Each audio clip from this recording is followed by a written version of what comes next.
கிறிஸ்துவின் கிறிஸ்தவம், இது வாழ்வின் வழி. Christianity of Christ, this is the way of life.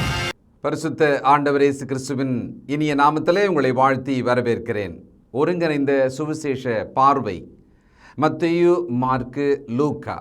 தேவைப்படும் சமயத்தில் யோவானிலிருந்தும் நாம் ஒருங்கிணைந்த பார்வையோடு இந்த சுவிசேஷ புத்தகங்களை பார்த்து வருகிறோம். இன்றைக்கு நாம் எடுத்துக்கொள்ளும் விஷயமானது, கன்னி மரியாளை ஏன் தேவன் தெரிந்து கொண்டார்? கன்னியாக இருந்த, திருமணத்துக்கு நியமிக்கப்பட்டு, நிச்சயதார்த்தம் நியமிக்கப்பட்டு இன்னும் திருமணம் நடக்காமல் இந்த இடைப்பட்ட காலத்துக்குள் இருந்த இந்த பெண்மணியை, இளம் பெண்ணை, கன்னியாகிய இவரை தேவன் இந்த பூமியில் தேவகுமாரன் பிறப்பதற்காக தெரிந்து கொண்டார். உலகத்திலேயே முதல் முறையாக இறுதியாக நடந்த ஒரே சம்பவம் இது. அதற்கு தெரிந்தெடுக்கப்பட்ட ஒருவரும் இவரை தெரிந்தெடுக்க காரணம் என்ன? இதுதான் கேள்வி. லூக்கா 1 அதிகாரம் 42வது வசனம், உரத்த சத்தமாய், ஸ்திரீகளுக்குள்ளே நீ ஆசீர்வதிக்கப்பட்டவள், உன் கர்ப்பத்தின் கனியும் ஆசீர்வதிக்கப்பட்டது. ஒருவர் வாழ்த்துறாங்க, ஸ்திரீகளுக்குள்ளே ஆசீர்வதிக்கப்பட்டவள். மரியாளோட வாழ்த்தை கேட்டு சந்தோஷப்பட்ட எலிசபெத் மரியாளை வாழ்த்துறாங்க. இருவருமே ஒருவரையொருவர் வாழ்த்தி கொள்ளுகிற ஒரு காட்சி இது. ஸ்திரீகளுக்குள்ளே ஆசீர்வதிக்கப்பட்டவள், அப்படி என்ன? சிலர் கேள்வி கேட்பாங்க. பிற மதத்தவரோ அல்லது வேதத்தை படித்து கொண்டிருக்கும் பொழுதோ கேள்வி வரலாம், அது என்ன, மரியாளை ஏன் தெரிந்து கொண்டார் அப்படின்னு சொல்லி. அடிப்படையான பல காரணங்கள் இருக்கிறது. ஏற்கனவே கூட ஒரு காரணத்தை பார்த்தோம். யூதராக இருந்தார், தாவீதின் வம்சமாக இருந்தார். அதுக்கு அடுத்தது இன்னும் சில விஷயங்களை நாம் கவனித்தா, இன்றைக்கு அது தாய்மார்களுக்கும் தங்கைமார்களுக்கும் விதவைமார்களுக்கும் அது பயன்படும். 48வது வசனம், அவர் தம்முடைய அடிமையின் தாழ்மையை நோக்கி பார்த்தார், இதோ இது முதல் எல்லா சந்ததிகளும் என்னை பாக்கியவதி என்பார்கள். உண்மைதானே? 2000 ஆண்டு காலமாக ஒரு பெண்மணியை ஒருவர் பாக்கியவதி என்று சொல்வதானால், மாறாமல் சொல்வதானால், பல கோடி பேர் அதை சொல்லிக் கொண்டிருந்தால், தலைமுறை தலைமுறையாக அது நிச்சயம் மரியாளை பற்றியாகத்தான் இருக்க முடியும்.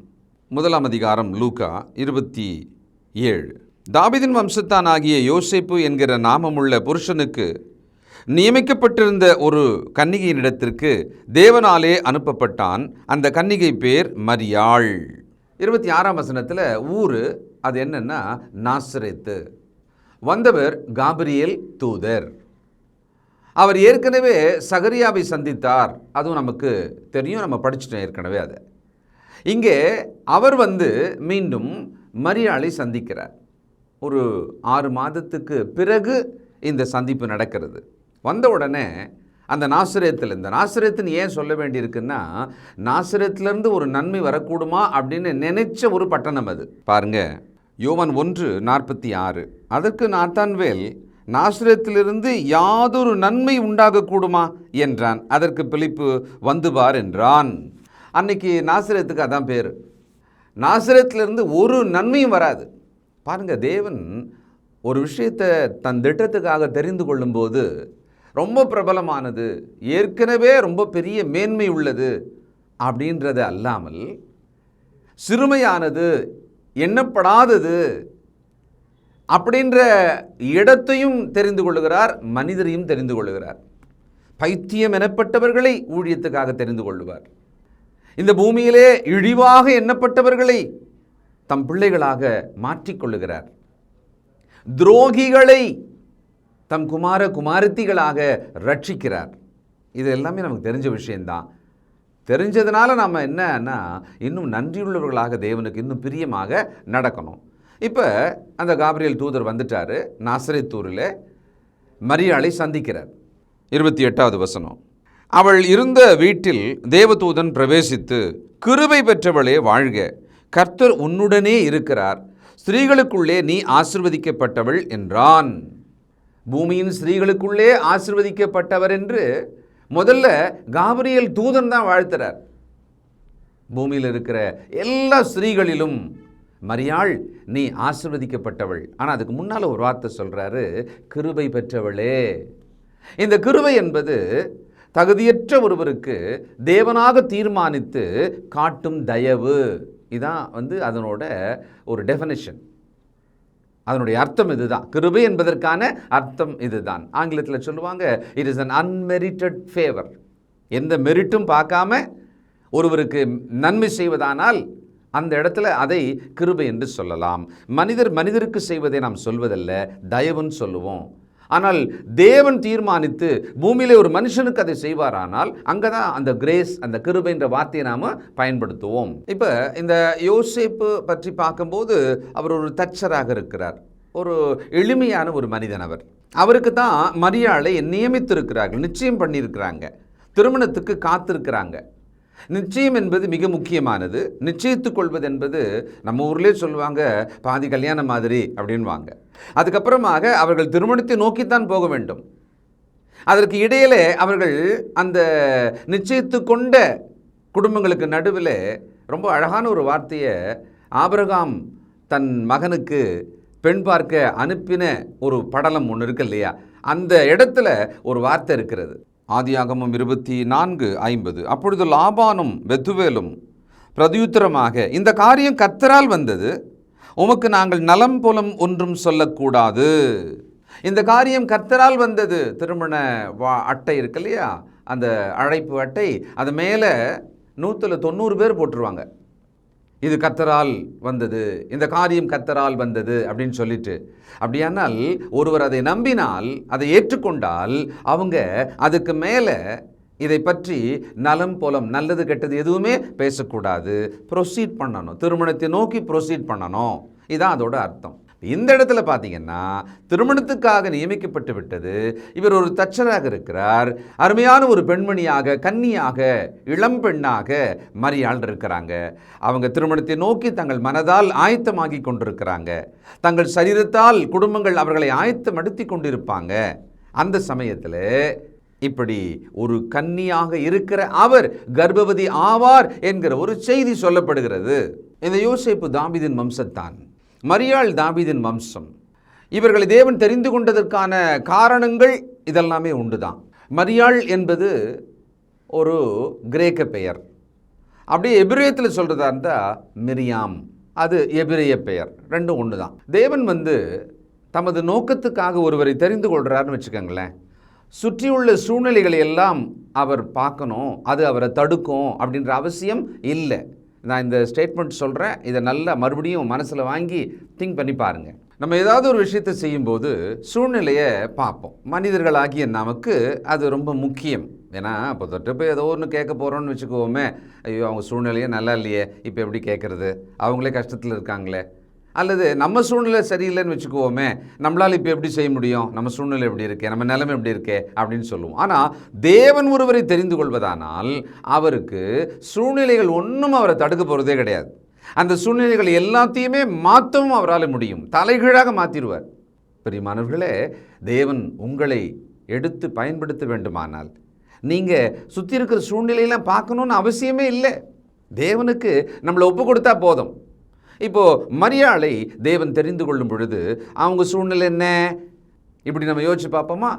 திருமணத்துக்கு நிச்சயிக்கப்பட்ட ஒரு பெண்ணாக இருக்காங்களே, இப்போ அவர்களை தெரிந்தெடுத்து அவர்களுக்குள்ளே ஒரு பிள்ளை பிறக்கும் என்று சொன்னால் ஒரு பெரிய பழி வந்துருமே. யூத குலத்தில் அது ரொம்ப பெரிய விஷயமாச்சே. கல்லால் எரிஞ்சு கூட கொன்னுடுவாங்களே. அல்லது அந்த நியமிக்கப்பட்ட அந்த கணவர் இருக்கிறார்ல, அவர் ஏற்றுக்கொள்ள மாட்டாரே, விட்டுட்டு போயிடுவாரே. குடும்பம் என்ன சொல்லும், சமுதாயம் என்ன சொல்லும், இந்த சூழலை எல்லாம் நம்ம திங்க் பண்ணுவோம். ஆனால் தேவனோ அவை எல்லாவற்றையும் மாற்றக்கூடியவர், அதற்குள் நம்மை நடத்தி செல்லக்கூடியவர். இதை தான் இந்த இடத்துல நாம் ஒரு பாடமாக கற்றுக்கொள்கிறோம். அதனால் தேவன் எவரையும் தெரிந்து கொள்வார். மோசே பார்வோனின் அரண்மனையில் இருக்கிறார். அரண்மனையில் இருக்கிற ஒருவரை எப்படி தெரிந்து கொள்வதுன்னா, எடுத்துன்னு 40 வருஷம் மேய்ப்பனாக விட்டார். அப்படியான என்ன அர்த்தம்? தேவன் நம்மை பயன்படுத்தணும்னு தீர்மானித்து விட்டால் நம்முடைய சூழ்நிலையை மாற்றுவார், புதிய சூழ்நிலைக்குள் நம்மை கொண்டு போவார். யோசேப்பை வீட்டிலிருந்து கொண்டு போயிட்டார், அந்நிய தேசத்திலே கொண்டு போயிட்டார். அவருக்கு ஒரு அவசியம் ஏற்பட்டதுனால தான் 2 ஆண்டு சிறைக்குள்ளே யோசேப்பை வைத்தார். மீண்டும் அவரை மிகப்பெரிய உயரத்துக்கு உயர்த்தினார். அப்போ நம்ம ஒரே ஒரு விஷயந்தான், மரியாள் என்ன செஞ்சாங்களோ அதை நம்ம செய்யணும். அடுத்தது, தேவன் ஒருத்தரை பயன்படுத்தணும்னு சொன்னால் அவங்க நல்ல மெச்சூர்டாக, பெரியவங்களா, வயசானவங்களா தான் இருக்கணுன்ற அவசியம் இல்லை. இளம் பெண்ணை, புத்திளம் பெண்ணை இவர் தெரிந்து கொண்டார். தேவன் தன்னுடைய மிகப்பெரிய பல ஆயிரம் ஆண்டுகள் திட்டம், இது மீட்பின் திட்டம். உலகத் தோற்றத்துக்கு முன்னாலே, மனிதனை படைக்கிறதுக்கு முன்னாலேயே தேவன் போட்ட திட்டம் இது. இந்த அழகான பெண்மணியை தேவன் தெரிந்து கொண்டார். அப்போ தேவன் நம்மையும் தெரிந்து கொண்டு தம் நோக்கத்தை பூமியில் நிறைவேற்றுவதற்காக ஏற்கனவே ஒரு பொதுவான அழைப்பை வச்சிருக்கிறாரு. கிறிஸ்துவுக்குள் இருக்கிற நாம் கிறிஸ்துவின் சுவிசேஷத்தை உலக மக்கள் எல்லாருக்குமே சொல்லணும் அப்படின்ற ஒரு திட்டம், தேவ நோக்கம் நிறைவேறுவதற்கு நாம் நம்மை ஒப்பு கொடுத்தா போதும். அப்போ தேவதூதன் சொல்றாரு, கிருபை பெற்றவளே வாழ்க. இந்த இந்த இந்த வரியை ரொம்ப அழகா இருக்குல்ல, கிருபை பெற்றவளே அப்படின்னு மட்டும் சொல்லாமல் வாழ்க அப்படின்றார். ரொம்ப அருமையான விஷயம் அது. இந்த மாதிரி நீங்கள் பல இடங்களில் வாசிக்கவே முடியாது. 29ஆம் வசனம், லூக்கா 1. அவளோ அவனை கண்டு அவன் வார்த்தையினால் கலங்கி இந்த வாழ்த்துதல் எப்படிப்பட்டதோ என்று சிந்தித்து கொண்டிருந்தாள். முக்கியமான விஷயத்தை நாம் இங்கே பார்க்க போகிறோம். மரியாள் ஒரு விஷயத்தை கேள்விப்பட்ட உடனே, கலக்கமும் வந்த உடனே எப்படி அவங்க ரியாக்ட் பண்ணாங்க. நமக்கு இன்றைக்கி பெரும் பிரச்சனையே வாழ்க்கையில், உறவுகளுக்கு நடுவில் குறிப்பாக இந்த ரியாக்ட் பண்ணுறது தான். சுட சுட ஒருத்தர் தண்ணி நம்ம மேலே ஊற்றுறாங்கன்னு வச்சுக்கோங்களேன், நம்ம என்ன பண்ணுவோம், துடிச்சிரும் இல்லையா? அது மாதிரி தான் என்ன பண்ணுறோம், ஒரு சொல் வருகிறது, ஒரு சுடு சொல் நம்ம மேலே வருகிறதுன்னு வச்சுக்கோமே, அதை கேட்ட உடனே எப்படி சுடுதண்ணி பட்டா துடிக்கிறோமோ அதுபோல் உடனடியாக ரிட்டர்ன் நம்ம ஒரு சுடு சொல்லுக்கு தயாராகிறோம். 1க்கு 10 கூட சொல்கிறோம். இந்த இடத்துல தான் ஒரு முக்கியமான ஒரு பாஸ், ஒரு இடைவெளி தேவைப்படுகிறது, ஒரு தாமதம் தேவைப்படுகிறது. சாலமோன் ஞானி சொன்னார் இல்லையா, மெதுவான பிரதியுத்தரம் உக்கிரத்தை மாற்றும். எதில் இருக்கிற உக்கிரமாக இருக்கிறார், பயங்கரமாக பேசுகிறார். நீங்கள் மெதுவான பதில் சொல்லிகிட்டே இருங்களேன், அவர் அங்கே ஸ்பீட்லேருந்து நேராக இறங்கிடுவார் கீழே. நீங்கள் 10 கிலோமீட்டர் ஸ்பீடில் போகிறீங்கன்னா 100 கிலோமீட்டர் ஸ்பீடில் இருக்கிற அவங்க அப்படியே இறங்கி அந்த 10வது கிலோமீட்டருக்கு வந்துடுவாங்க, சில நிமிடங்களில் வந்துடுவாங்க. ட்ரை பண்ணி பாருங்கள். கலக்கமடைந்தாள், திங்க் பண்ணுறாங்க. இதை தான் முக்கியமான விஷயம், அவள் சிந்தித்தார்கள்.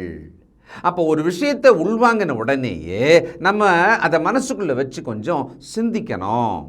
சொல்கிறோம்ல, சில நேரத்தில் யோசிக்காமல் பதில் சொல்லிட்டேன், யோசிக்காமல் அந்த வார்த்தையை சொல்லிட்டேன், நான் கொஞ்ச நேரம் சிந்தனை பண்ணியிருந்தேன்னு சொன்னால் நான் அந்த பதில் சொல்லியிருக்க மாட்டேன், இவ்வளோ பெரிய நஷ்டம் கஷ்டம் வந்திருக்காது, இந்த மாதிரி ஒரு மன முறிவு வந்திருக்காது. பவுலுக்கும் பர்னபாவுக்கும் கடுங்கோபம் வந்தது, காரசாரமாக பேசினார்கள், பிரிஞ்சிட்டாங்க. இன்றைக்கு கிறிஸ்துக்குள்ளே இருக்கிற நாம் மரியாளிடத்தில் இதை கற்றுக்கொள்ளணும். கலக்கம் வருகிறது, பயம் வருகிறது, இல்லை கோபமே வருகிறதுன்னு வச்சுக்கோங்களேன், அப்படியே சிந்தனை செய்யுங்க. இப்போ என்ன பண்ணலாம், இப்படி வந்திருக்கு, என்ன பண்ணலாம், இதை சரியாக எப்படி செய்யலாம், கொஞ்சம் மனசுக்குள்ளே டைம் எடுத்து சிந்திங்க. அதனால தான் ஆவியானவர் சொல்கிறார் யாக்கோபில், நீங்கள் கோபப்படுவதற்கு தாமதம் பண்ணுங்கள், delay when you get angry. அந்த கலக்கமானது அப்படியே பேனிக் ஆயிட்டு அதில் உடல் வேர்த்து நடுங்கி என்ன செய்வதென்றே தெரியாமல் உளறுகிற நிலைமைக்கு மனிதர் போவாங்க இல்லையா, இவங்க அப்படி போகல. ஏன் தெரியுங்களா, சிந்திக்கிறதுக்கு டைம் எடுத்தாங்க. இவங்க இந்த மாதிரி தான் எப்போவுமே சிந்திக்கிறவங்க. பாருங்களேன், 2ஆம் அதிகாரம் லூக்கா 19வது வசனம். மரியாளோ அந்த சங்கதிகளை எல்லாம் தன் இருதயத்திலே வைத்து சிந்தனை பண்ணினாள். குறிப்பாக பெண்களுக்கு ஒரு விஷயத்தை எப்படி ஹேண்டில் பண்ணுறீங்க, ரியாக்ட் பண்ணுறீங்கன்ற விஷயத்தில் உங்களுக்கான ஒரு நல்ல ஒரு ஆலோசனை, ஒரு நடைமுறை ஆலோசனை அல்லது ஒரு யோசனை மரியாளிடத்தில் நீங்கள் கற்றுக்கொள்ள வேண்டுமானால் சிந்தனை பண்ணிட்டு பேசுங்க, சிந்திச்சு பேசுங்க, கொஞ்சம் மனசுக்குள்ள ஒரு ரிகர்சல் பண்ணிட்டு பேசுங்க. 30வது வசனம். தேவதூதன் அவளை நோக்கி, மரியாளே பயப்படாதே, நீ தேவனிடத்தில் கிருபை பெற்றாய், இதோ நீ கர்ப்பவதியாகி ஒரு குமாரனை பெறுவாய், அவருக்கு இயேசு என்று பெயரிடுவாயாக. அவர் பெரியவராயிருப்பார், உன்னதமானவருடைய குமாரன் எனப்படுவார். கர்த்தராகிய தேவன் அவருடைய பிதாவாகிய தாவீதின் சிங்காசனத்தை அவருக்கு கொடுப்பார்.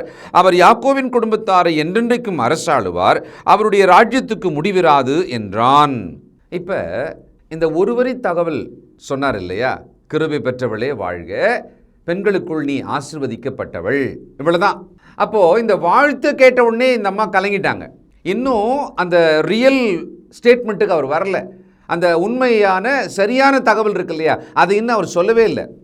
ஏன் தெரியுங்களா? அடுத்துதான் சொல்றாரு, நீ கர்ப்பவதியாகி ஒரு பிள்ளை பெறுவாய், அவருக்கு இயேசு என்று பெயரிடுவாய். தாவீதின் வம்சத்திலே அவர் சிங்காசனத்திலே இருக்கும்படியாக தேவ திட்டத்தின்படியாக அவர் பிறப்பார், அவர் பெரியவராயிருப்பார்.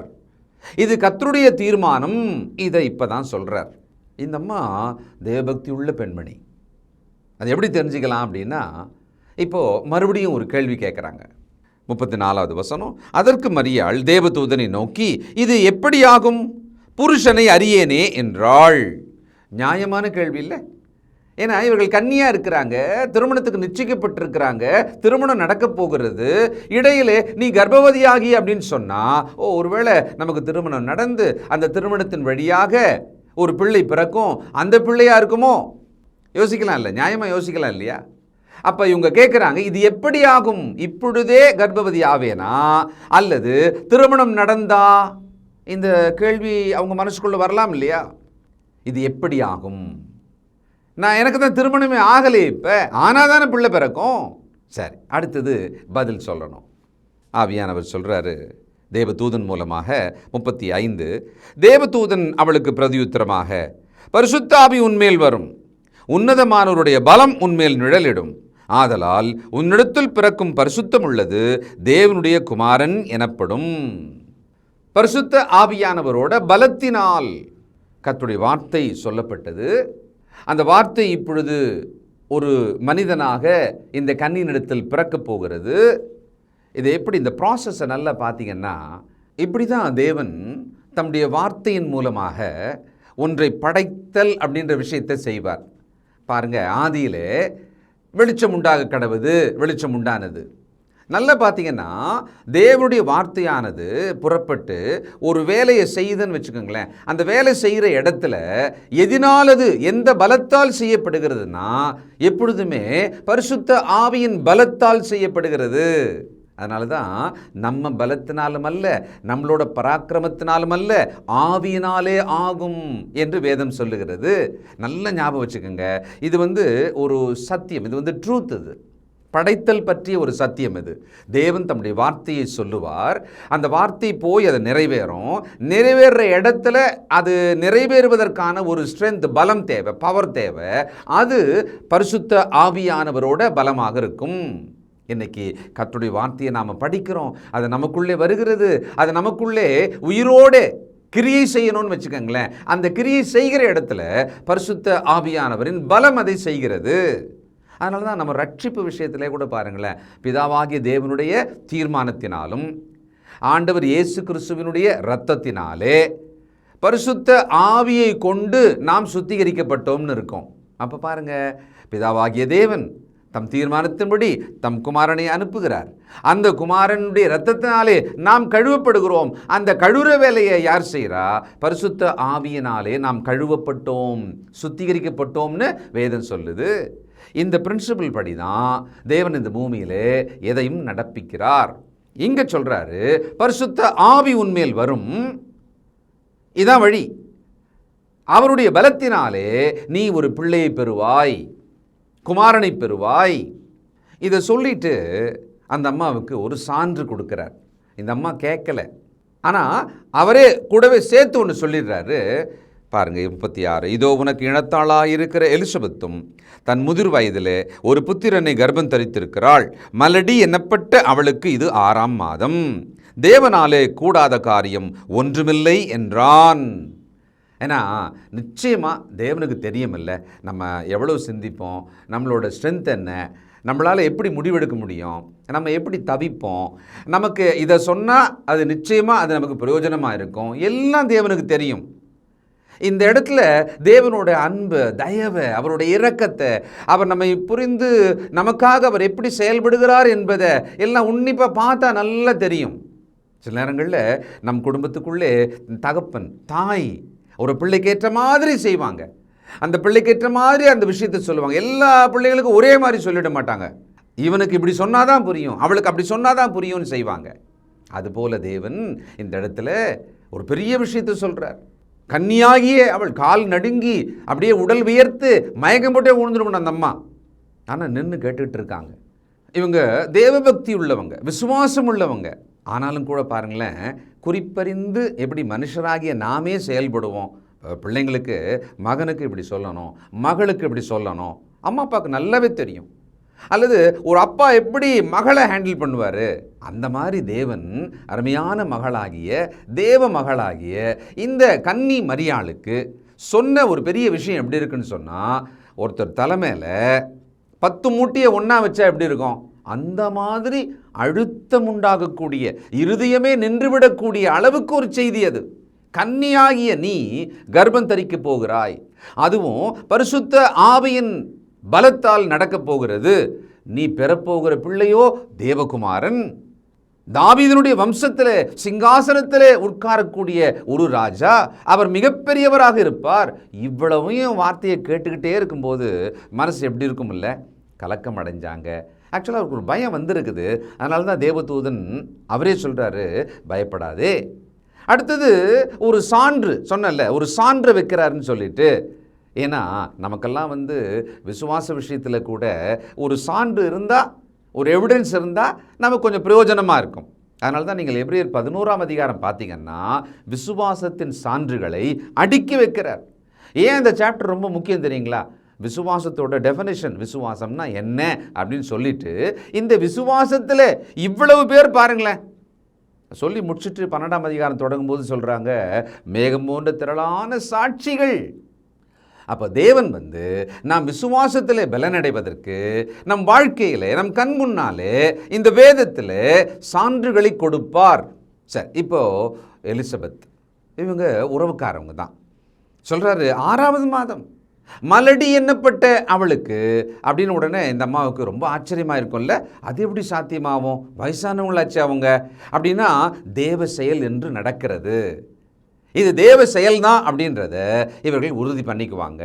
அப்படி உறுதி இவங்களுக்குள்ளே வந்துச்சா இல்லையா? அடுத்த வசனம் பாருங்க, 37-38 வாசிக்கிறேன். தேவனாலே கூடாத காரியம் ஒன்றுமில்லை என்றான். அதற்கு மரியாள், இதோ நான் ஆண்டவருக்கு அடிமை, உம்முடைய வார்த்தையின்படி எனக்கு ஆகக்கடவது என்றாள். அப்பொழுது தேவதூதன் அவளிடத்திலிருந்து போய்விட்டான். இதுக்கு மேலே தேவதூதனோட பிரசன்ஸ், வார்த்தை, விளக்கம் தேவைப்படலை. ரொம்ப ஆச்சரியமாக இருக்குது. அவங்க சொன்ன அந்த கமிட்டடு ஸ்டேட்மெண்ட் இருக்குது பார்த்தீங்களா, இது ஒவ்வொரு கிறிஸ்தவரும் சொல்ல வேண்டியது. நாம் பிரசங்கத்தை கேட்குறோம் இல்லை, கர்த்தருடைய வார்த்தையை கேட்குறோம், அந்த வார்த்தைகளால் நாம் பலனடைகிறோம். நமக்கு ஒரு விஷயம் விளங்கிடுச்சின்னு சொன்னால் அதில் நாம் நடக்கணும். அடுத்தது அவ்வளோதான். எப்படி கமிட்மெண்ட்டோடு நம்ம நடக்கணும்னா, இதோ இந்த வார்த்தைக்கு நான் அடிமை, இந்த வாக்குத்தத்தத்துக்கு என்னை ஒப்பு கொடுக்கிறேன், இந்த கட்டளைக்கு என்னை தாழ்த்தி கொள்ளுகிறேன், அப்படியே ஆகட்டும் அப்படின்னு நம்மளை ஒப்பு கொடுக்கணும். அதனால தான் கிறிஸ்தவங்களுக்கு பொதுவாகவே வசனத்தை கேட்கும்போது, ஒரு வாக்குத்தத்தத்தை கேட்கும்பொழுது ஆமீன் அப்படின்னு சொல்கிற ஒரு பழக்கம் இருக்கிறது. நான் ஏற்றுக்கொள்கிறேன், அது அப்படியே ஆகட்டும் அப்படின்றது தான். ஆமீன் அப்படின்ற ஒரு சொல்ல தான் இவங்க தெளிவாக சொன்னாங்க. இதோ நான் ஆண்டவருக்கு அடிமை, உம்முடைய வார்த்தையின்படி எனக்கு ஆக கடவது என்றாள்.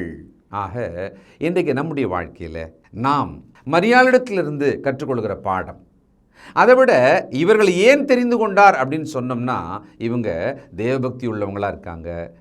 ஒரு விஷயத்தை சொன்ன உடனே சிந்திக்கிறாங்க, அவங்களை எப்படி ரியாக்ட் பண்ணணும்னு தெரியுது. அடுத்தது தேவதிட்டத்தை ஏற்றுக்கொள்ளும் மனப்பக்குவம் அவங்களுக்கு நல்லா இருந்திருக்கு. தங்களை தேவனுடைய திட்டத்துக்கு எப்படி ஒப்பு கொடுத்தாங்கன்னு பாருங்களேன், லைக் அ ஸ்லேவ், அடிமை அப்படின்னு ஒப்பு கொடுக்கிற அளவுக்கு அவங்களோட இருதயம் இருந்திருக்கிறது. தேவனுக்கு யார் வேணும், யாரை வேணாலும் அவர் தேர்ந்தெடுப்பார். அவருக்கு எந்தவித தகுதியும் மேன்மையும் தேவையே கிடையாது. சூழ்நிலை இப்படி இருக்கணும் அப்படி இருக்கணுன்ற அவசியம் தேவனுக்கு கிடையாது. ஆனால் தெரிந்தெடுக்கும் அந்த மனிதன் அந்த தேவ வார்த்தைக்கு தன்னை ஒப்பு கொடுக்கிறானா, இது மட்டும்தான் பார்ப்பார். ஐயோ, என்னை எப்படி தேவன் தெரிந்தெடுப்பார், நான் சரியில்லையே, என்னால் என்ன பண்ண முடியும், எனக்கு தான் திறமை தாளந்து எதுவுமே கிடையாது, இது எதுவுமே நீங்கள் பார்க்கணுன்னு அவசியமே இல்லை. நீங்கள் தேவ நோக்கத்தை நிறைவேற்றுவதற்கு உங்களை ஒப்பு கொடுங்கள்.